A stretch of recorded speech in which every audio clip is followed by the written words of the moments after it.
ನಮಸ್ಕಾರ ಸ್ನೇಹಿತರೆ, ಹೇಗಿದ್ರೆ ಎಲ್ಲರೂ ಚೆನ್ನಾಗಿದ್ದಾರೆ ಅನ್ಕೊಂಡಿದ್ದೆ ಸ್ನೇಹಿತರೆ. ಎಲ್ರಿಗೂ SPB ಮೀಡಿಯಾದ ಮತ್ತೊಂದು ವಿಡಿಯೋಗೆ ತಮಗೆಲ್ರಿಗೂ ಸ್ವಾಗತ ಸುಸ್ವಾಗತ. ಸ್ನೇಹಿತರೆ, 2025ರ ಈ ವರ್ಷದಲ್ಲಿ ಆಗಸ್ಟ್ ತಿಂಗಳಿನಲ್ಲಿ ವೃಷಭ ರಾಶಿಯವರ ಜೀವನದಲ್ಲಿ ಏನೆಲ್ಲ ಅದೃಷ್ಟ ಉಳಿಲಿದೆ, ಈ ಆಗಸ್ಟ್ ತಿಂಗಳು ಈ ವೃಷಭ ರಾಶಿಯವರಿಗೆ ಏನೆಲ್ಲ ಫಲಾಫಲಗಳನ್ನು ನೀಡಲಿದೆ, ಯಾವುದರಲ್ಲಿ ಶುಭವಾಗಲಿದೆ, ಯಾವುದರಲ್ಲಿ ಬಹಳ ಎಚ್ಚರಿಕೆಯನ್ನು ವಹಿಸಬೇಕು, ಗ್ರಹಗಳ ಸಂಚಾರ ಹೇಗಿರಲಿದೆ, ಹಾಗೆಯೇ ನಿಮ್ಮ ಸಮಸ್ಯೆಗಳಿಗೆ ಸರಳ ಪರಿಹಾರವನ್ನು ಕೂಡ ತಿಳಿಸ್ಕೊಡ್ತಾ ಹೋಗ್ತವೆ ಸ್ನೇಹಿತರೆ. ಆದ್ದರಿಂದ ವಿಡಿಯೋನ ಸ್ಕಿಪ್ ಮಾಡದೆ ಇಲ್ಲಿಂದ ಕೊನೆ ತನಕ ನೋಡ್ತಾ ಹೋಗಿ ಸ್ನೇಹಿತರೆ. ಓಡಿಸಿ ವಿಡಿಯೋನ ನೋಡೋದ್ರಿಂದ ನಿಮಗೆ ಅಷ್ಟು ಇನ್ಫಾರ್ಮೇಷನ್ ಅರ್ಥ ಆಗೋದಿಲ್ಲ ಸ್ನೇಹಿತರೆ. ಸೊ ಫಸ್ಟಿಂದ ಎಂಡ್ ತನಕ ವಿಡಿಯೋನ ವಾಚ್ ಮಾಡಿ. ಹಾಗೆ ನಮ್ಮ ಈ ವಿಡಿಯೋ ಇಷ್ಟ ಆಗಿತ್ತು ಅಂದರೆ ವಿಡಿಯೋಗೆ ಒಂದು ಲೈಕ್ ಮಾಡಿ ಸ್ನೇಹಿತರೆ. ಯಾರಿನ್ನೂ ನಮ್ಮ ಚಾನಲ್ನ ಸಬ್ಸ್ಕ್ರೈಬ್ ಮಾಡ್ಕೊಂಡಿಲ್ಲ ಅವರು ಈಗಲೇ ಸಬ್ಸ್ಕ್ರೈಬ್ ಮಾಡ್ಕೊಳ್ಳಿ. ಸಬ್ಸ್ಕ್ರೈಬ್ ಮಾಡಿಕೊಂಡು ಪ್ರತಿನಿತ್ಯ ವಿಡಿಯೋನ ವಾಚ್ ಮಾಡ್ತಿರೋರಿಗೆ ಥ್ಯಾಂಕ್ ಯು ಸೊ ಮಚ್ ಅಂತ ಹೇಳ್ತಾ, ಇನ್ನು ತಡ ಮಾಡೋದು ಬೇಡ ಸ್ನೇಹಿತರೆ. ಈ ವೃಷಭ ರಾಶಿಯವರಿಗೆ ಈ ಆಗಸ್ಟ್ ತಿಂಗಳು ಹೇಗಿರ್ತದೆ ಅಂತ ಈಗ ಒಂದೊಂದಾಗಿ ತಿಳಿಸ್ಕೊಡ್ತಾ ಹೋಗ್ತಾನೆ, ಗಮನ ಬಿಟ್ಟು ನೋಡ್ತಾ ಹೋಗಿ ಸ್ನೇಹಿತರೆ.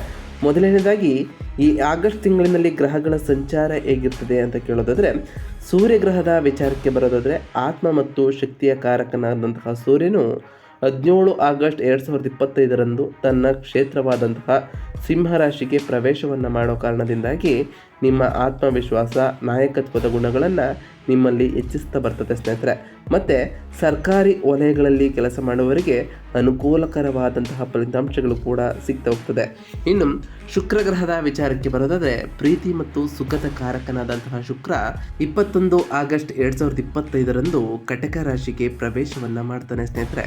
ಈ ಪ್ರವೇಶದಿಂದಾಗಿ ಕೌಟುಂಬಿಕ ಸಂಬಂಧಗಳಲ್ಲಿ, ಪ್ರೀತಿ ಮತ್ತು ವ್ಯವಹಾರದಲ್ಲಿ ಸಂತೋಷವನ್ನು ನೀವು ಕಾಣಬಹುದಾಗಿದೆ ಸ್ನೇಹಿತರೆ. ಇನ್ನು ಬುಧ ಗ್ರಹದ ಸಂಚಾರದ ವಿಷಯಕ್ಕೆ ಬರೋದಾದರೆ, ಬುದ್ಧಿಯ ಅಧಿಪತಿಯಾಗಿರುವಂತಹ ಬುಧನು 30 ಆಗಸ್ಟ್ 2025ರಂದು ಸಿಂಹರಾಶಿಗೆ ಪ್ರವೇಶವನ್ನು ಮಾಡ್ತಾ ಹೋಗ್ತಾನೆ. ಸೂರ್ಯನೊಂದಿಗೆ ಕೂಡ ಇವನು ಸೇರ್ತಾನೆ ಸ್ನೇಹಿತರೆ.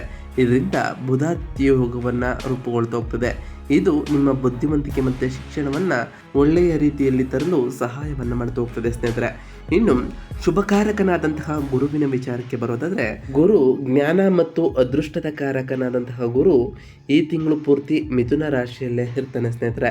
ಇದರಿಂದಾಗಿ ಶಿಕ್ಷಣ, ಸಂವಹನ ಮತ್ತು ಹೊಸ ವಿಷಯಗಳಿಗೆ ಸಂಬಂಧಪಟ್ಟಂತಹ ಕೆಲಸಗಳನ್ನು ಕಲಿಯಲು ಅನುಕೂಲಕರವಾದಂತಹ ಸಮಯವಾಗಿರ್ತದೆ.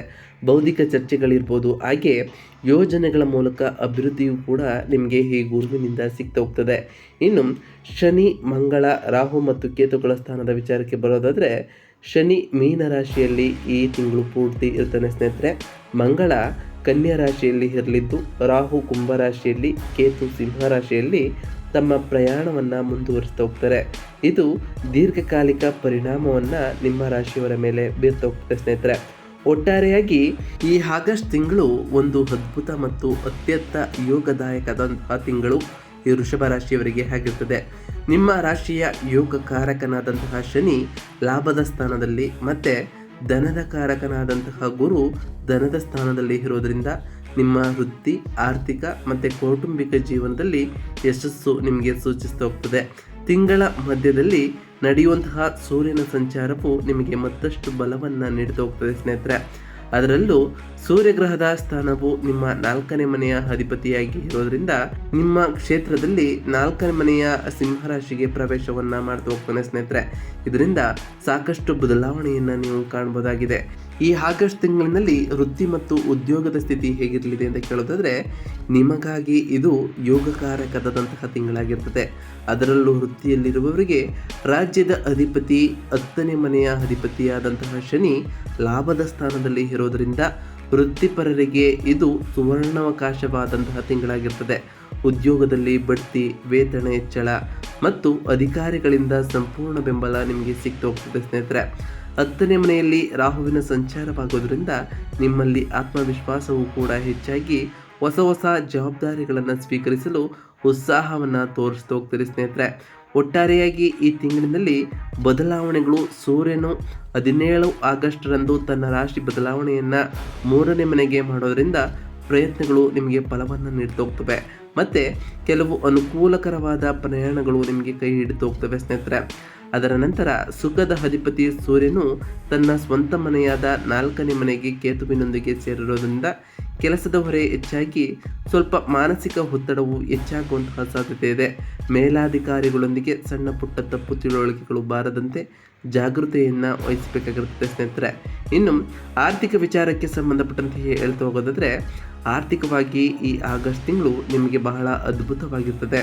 ಲಾಭದ ಅಧಿಪತಿಯಾಗಿರುವಂತಹ ಗುರು ಧನದ ಸ್ಥಾನದಲ್ಲಿ ಇರೋದರಿಂದ ಮತ್ತು ಯೋಗಕಾರಕನಾದಂತಹ ಶನಿ ಲಾಭದ ಸ್ಥಾನದಲ್ಲಿ ಇರೋದರಿಂದ ನಿಮ್ಮ ಆರ್ಥಿಕ ಪರಿಸ್ಥಿತಿ ಗಮನಾರ್ಹವಾಗಿ ಸುಧಾರಿಸ್ತಾ ಬರ್ತಾ ಹೋಗ್ತದೆ. ಹಣಕಾಸಿನಲ್ಲಿ ಯಾವುದೇ ತೊಂದರೆಯೂ ಕೂಡ ನಿಮಗೆ ಉಂಟಾಗಲಾರದು ಸ್ನೇಹಿತರೆ. ಆದಾಯದ ಹೊಸ ಹೊಸ ಮಾರ್ಗಗಳು ತೆರೆದುಕೊಳ್ತಾ ಹೋಗ್ತವೆ. ಹಿಂದೆ ನಿಂತು ಹೋಗಿದ್ದಂತಹ ಹಣ ನಿಮಗೆ ಕೈ ಸೇರ್ತಾ ಬರ್ತಾ ಹೋಗ್ತದೆ. ನಿಮ್ಮ ರಾಶಿ ಅಧಿಪತಿ ಶುಕ್ರನು ತಿಂಗಳ ಮೊದಲ 3 ವಾರಗಳಲ್ಲಿ ಧನದ ಸ್ಥಾನದಲ್ಲಿ ಇರೋದ್ರಿಂದ ಐಷಾರಾಮಿ ವಸ್ತುಗಳು, ಆಭರಣಗಳನ್ನು ಖರೀದಿಸುವಂತಹ ಅದೃಷ್ಟವೂ ಕೂಡ ನಿಮ್ಮದಾಗ್ತಾ ಹೋಗ್ತದೆ ಸ್ನೇಹಿತರೆ. ಆಗಸ್ಟ್ 17ರ ನಂತರ 4ನೇ ಮನೆಯ ಅಧಿಪತಿ ಸೂರ್ಯನು ತನ್ನ ಸ್ವಂತ ಮನೆಗೆ ಪ್ರವೇಶವನ್ನು ಮಾಡೋದರಿಂದ ಭೂಮಿ, ಮನೆ ಅಥವಾ ವಾಹನ ಖರೀದಿಸುವಂತಹ ಯೋಗವು ಕೂಡ ನಿಮ್ಮಲ್ಲಿ ಪ್ರಬಲವಾಗ್ತಾ ಹೋಗ್ತದೆ. ಇನ್ನು ಕೌಟುಂಬಿಕ ಜೀವನದ ವಿಚಾರಕ್ಕೆ ಬರೋದಾದರೆ, ಕೌಟುಂಬಿಕವಾಗಿ ಬಹಳ ಅನುಕೂಲಕರವಾದಂತಹ ತಿಂಗಳು ಇದಾಗಿರುತ್ತೆ ಸ್ನೇಹಿತರೆ. ಏಕೆಂದರೆ 2ನೇ ಮನೆಯಲ್ಲಿ ಗುರುವಿನ ಸಂಚಾರದಿಂದಾಗಿ ಕುಟುಂಬದಲ್ಲಿ ಸಂತೋಷದ ವಾತಾವರಣವಿರಲಿದೆ ಸ್ನೇಹಿತರೆ. ಶುಭ ಕಾರ್ಯಗಳ ಪ್ರಸ್ತಾಪವೂ ಕೂಡ ಬರಲಿದೆ. ನಿಮ್ಮ 7ನೇ ಮನೆಯ ಅಧಿಪತಿಯಾಗಿರುವಂತಹ ಮಂಗಳನು 5ನೇ ಮನೆಯಲ್ಲಿ ಇರೋದರಿಂದ ನಿಮ್ಮ ಜೀವನ ಸಂಗಾತಿಯೊಂದಿಗಿನ ಬಾಂಧವ್ಯ ಮತ್ತಷ್ಟು ಬಲಗೊಳ್ತಾ ಹೋಗ್ತದೆ. ಅವರಿಂದ ಅನಿರೀಕ್ಷಿತವಾದ ಉಡುಗೊರೆ ಅಥವಾ ಶುಭ ಸುದ್ದಿ ಪಡೆಯುವಂತಹ ಯೋಗವೂ ಕೂಡ ನಿಮ್ಮದಾಗಿರಲಿದೆ ಸ್ನೇಹಿತರೆ. ಮದುವೆಗಾಗಿ ಕಾಯುವಂತಹವರಿಗೆ ಖಂಡಿತವಾಗಿಯೂ ಸಕಾರಾತ್ಮಕವಾದ ಫಲಿತಾಂಶಗಳು ಸಿಗ್ತಾ ಹೋಗ್ತದೆ. 4ನೇ ಮನೆಯಲ್ಲಿ ಕೇತುವಿನ ಪ್ರಭಾವದಿಂದ ಕೆಲವೊಮ್ಮೆ ಒಂಟಿತನ ನಿಮಗೆ ಕಾಡ್ಬೋದು. ಆಗಸ್ಟ್ 17ರ ನಂತರ ಸೂರ್ಯನ ಆಗಮನದಿಂದ ನಿಮ್ಮ ತಾಯಿಯ ಆರೋಗ್ಯವೂ ಕೂಡ ಸುಧಾರಿಸ್ತಾ ಹೋಗ್ತದೆ. ಮನೆಯಲ್ಲಿ ಶಾಂತಿ ಸಮೃದ್ಧಿಯೂ ಕೂಡ ನೆಲೆಸಲಿದೆ ಸ್ನೇಹಿತರೆ. ಇನ್ನು ಈ ವೃಷಭ ರಾಶಿಯವರಿಗೆ ಆರೋಗ್ಯದ ವಿಚಾರದಲ್ಲಿ ಈ ಆಗಸ್ಟ್ ತಿಂಗಳಿನಲ್ಲಿ ಯಾವ ರೀತಿಯ ಜಾಗೃತೆಯನ್ನು ವಹಿಸಬೇಕು ಅಂತ ಕೇಳೋದಾದರೆ ಸ್ನೇಹಿತರೆ, ಆರೋಗ್ಯದ ದೃಷ್ಟಿಯಿಂದ ತಿಂಗಳ ಮೊದಲ 2 ವಾರಗಳು ಬಹಳಷ್ಟು ಚೆನ್ನಾಗಿರ್ತದೆ. ನಿಮ್ಮ ರಾಶಿ ಅಧಿಪತಿ ಶುಕ್ರನು ಅನುಕೂಲಕರವಾದ ಸ್ಥಾನದಲ್ಲಿರೋದ್ರಿಂದ ನೀವು ಉತ್ಸಾಹದಿಂದ ಆರೋಗ್ಯಯುತರಾಗಿರ್ತೀರಿ. ತಿಂಗಳ ಕೊನೆಯಲ್ಲಿ 2 ವಾರಗಳಲ್ಲಿ 4ನೇ ಮನೆಯಲ್ಲಿ ಸೂರ್ಯ ಮತ್ತು ಕೇತುವಿನ ಸಂಯೋಗದಿಂದಾಗಿ ಗ್ಯಾಸ್ಟ್ರಿಕ್ ಸಮಸ್ಯೆಗಳು, ಹೊಟ್ಟೆ ನೋವು ಮತ್ತು ಎದೆಯಲ್ಲಿ ಅಸ್ವಸ್ಥತೆಯಂತಹ ಸಮಸ್ಯೆಗಳು ಎದುರಾಗುವಂತಹ ಸಾಧ್ಯತೆ ಇದೆ.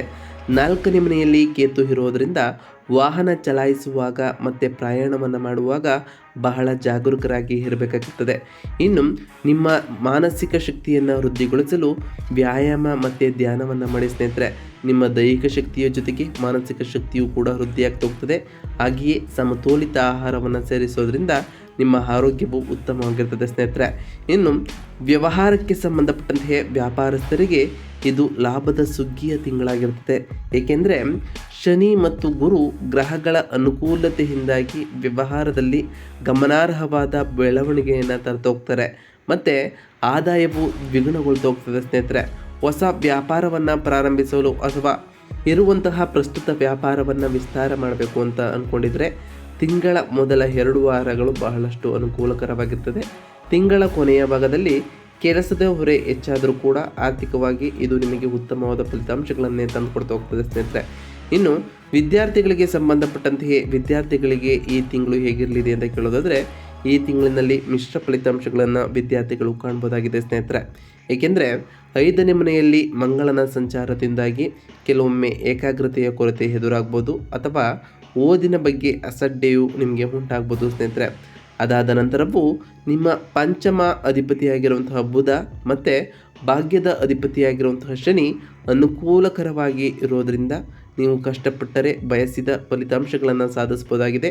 ವಿಶೇಷವಾಗಿ ಆಗಸ್ಟ್ 30ರಂದು ಬುಧನು 4ನೇ ಮನೆಗೆ ಪ್ರವೇಶವನ್ನು ಮಾಡೋದರಿಂದ ನಿಮ್ಮ ಆಲೋಚನಾ ವಿಧಾನ ಸುಧಾರಿಸ್ತಾ ಬರ್ತಾ ಹೋಗ್ತದೆ. ಸ್ಪರ್ಧಾತ್ಮಕ ಪರೀಕ್ಷೆಗಳಿಗೆ ತಯಾರಿ ನಡೆಸುವಂತಹ ವ್ಯಕ್ತಿಗಳಿಗೆ ಯಶಸ್ಸು ಗಳಿಸಲು ಹೊಸ ಹೊಸ ಅವಕಾಶಗಳು ಕೂಡ ಲಭ್ಯವಾಗ್ತಾ ಹೋಗ್ತದೆ ಸ್ನೇಹಿತರೆ.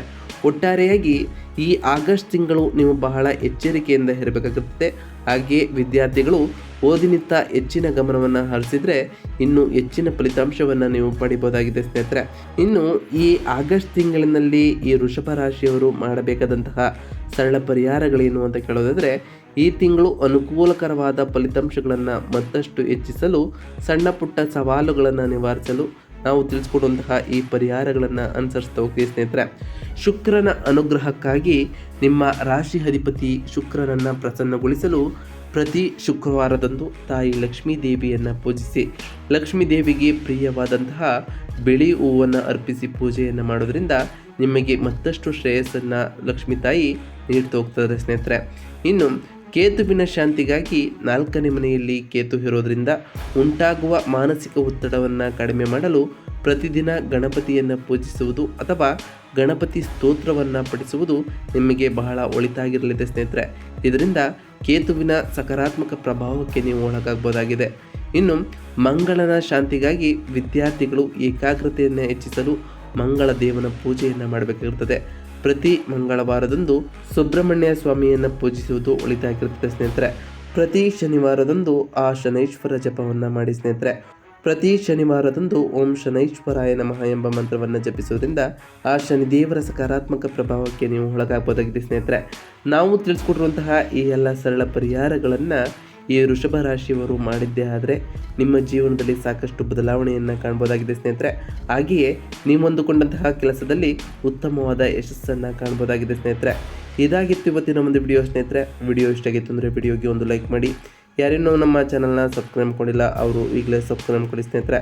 ಸಬ್ಸ್ಕ್ರೈಬ್ ಮಾಡಿಕೊಂಡು ಪ್ರತಿನಿತ್ಯ ವಿಡಿಯೋನ ವಾಚ್ ಮಾಡ್ತಿರೋರಿಗೆ ಥ್ಯಾಂಕ್ ಯು ಸೋ ಮಚ್ ಅಂತ ಹೇಳ್ತಾ, ಹಾಗೆ ಕಮೆಂಟ್ನಲ್ಲಿ ಓಂ ಲಕ್ಷ್ಮೀನಾರಾಯಣಾಯ ನಮಃ, ಓಂ ಕೇತುವೇ ನಮಃ, ಓಂ ಅಂಗರಾಯಕಾಯ ನಮಃ, ಓಂ ಗುರುವೇ ನಮಃ, ಓಂ ಶನೈಶ್ವರಾಯ ನಮಃ ಎಂದು ಕಮೆಂಟ್ ಮಾಡಿ ಸ್ನೇಹಿತರೆ.